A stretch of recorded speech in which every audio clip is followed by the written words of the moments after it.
We're long overdue for a trail update, and I'm going to get to that. But first, I was nominated for the Luxury Item Challenge. Hello, my brothers and sisters. My name is Stephen Velt. Thank you for joining in on another piece of my journey. If this is your first time here and you're interested in hiking and backpacking, please subscribe and click the bell so you don't miss the next piece. So let's get to it. First off, I want to thank Randy Forrest of the channel Probation, Termination for nominating me. The Luxury Item Challenge. What is it?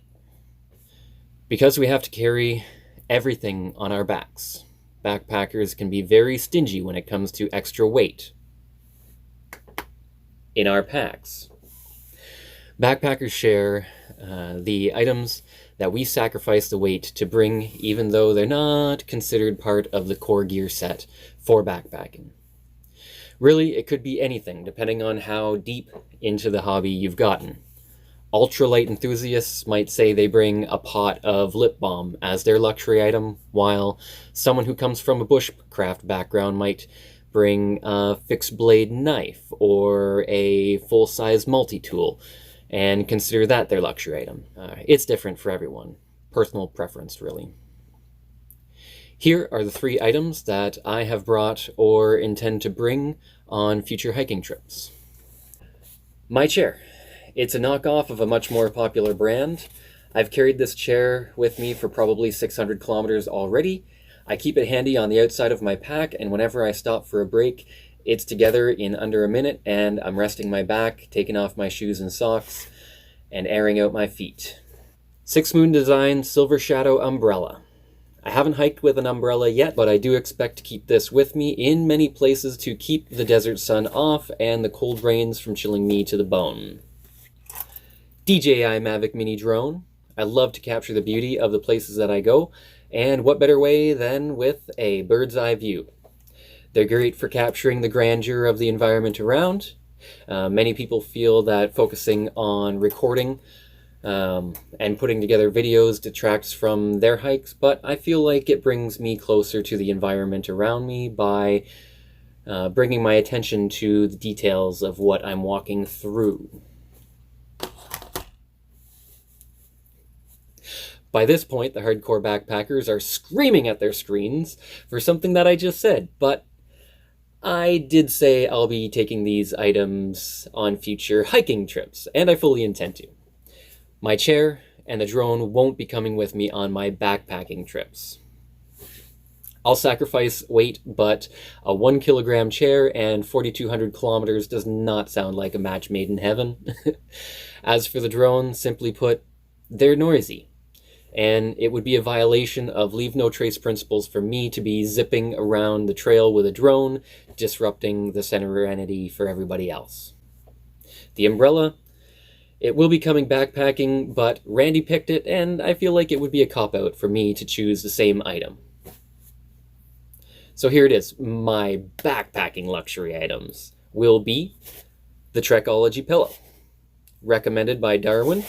I will be trying this out, especially now that I know the trick to keep it in place while you're sleeping by putting a shirt around it and your sleeping pad.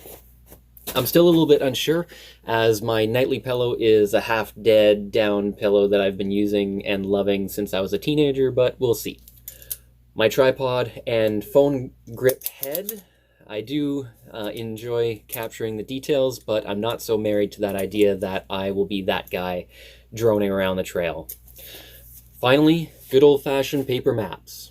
Many see these as essential, but many people have a hard time with the general locations of 50 states. They can be heavy, and most hikers have an app, but I am a map kind of guy. I love topos, and I have them for the local trails and the longer backpacking trips that I've done around my area. I like to know what is around me and to visualize the terrain for the next day. And that's what my items will be. So once again, thank you for Randy for nominating me. Be sure to check out his channel, Probation Termination. It has been so long since he did that I don't feel that I will relay the nomination. I'm terrible at this game. On to the trail update. My start date was April 16th, and clearly I'm not on trail.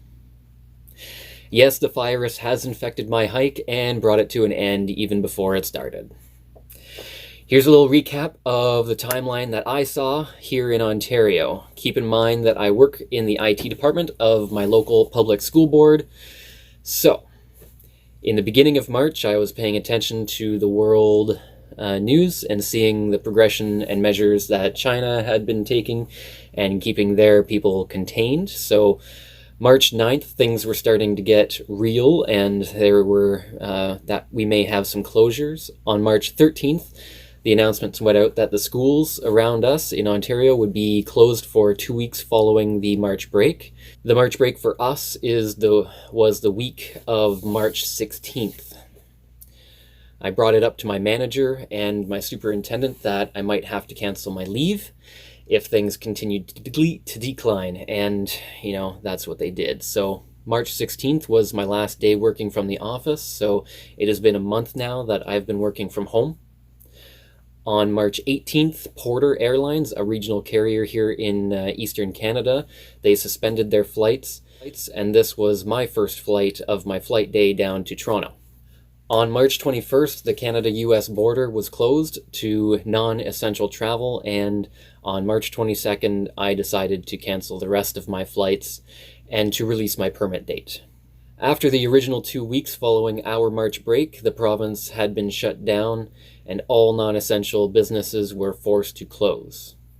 As of April 6th, the closure of the schools was extended, I believe until May 4th, and now, halfway through April, it's not looking like the kids will be back in school before the beginning of the July-August summer break. So, PCT 2020 is a closed chapter for me. I'll be taking what I've learned through the planning into next year and hope that I can make PCT 2021 a reality. I'd like to learn more about you, my audience. Were you planning a thru hike for this year?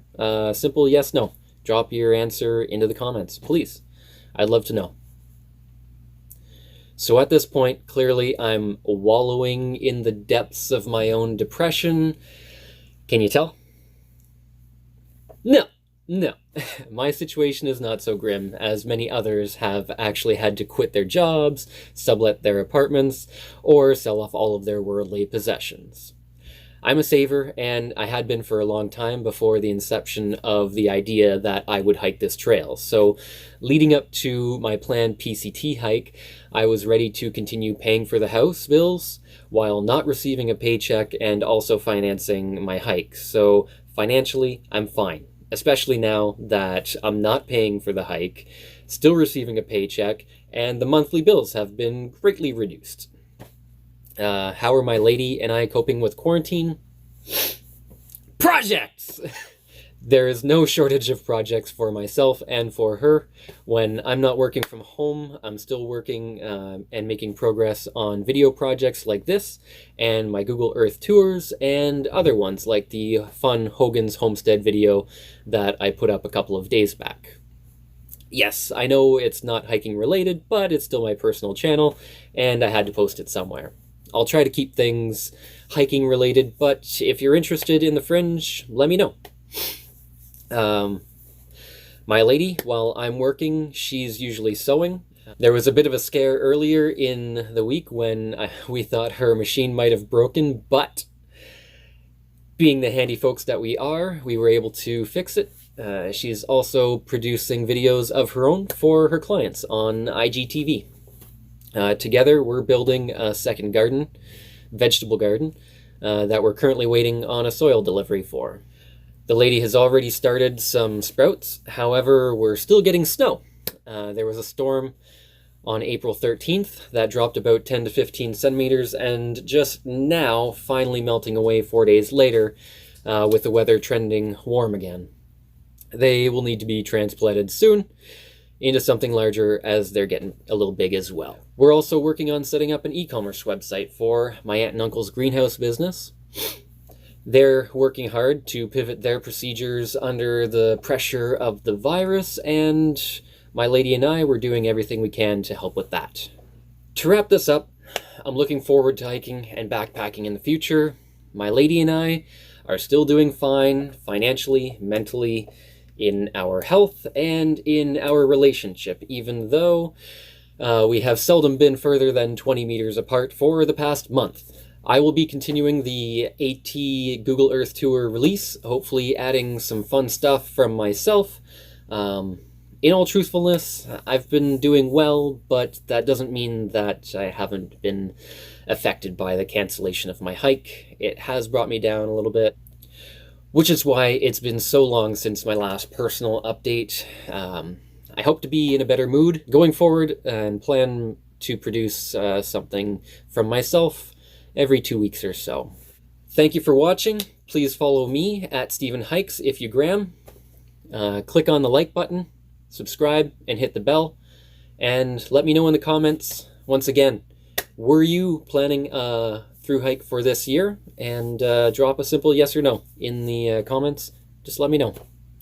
This is Stephen Velt from Quarantine, signing off.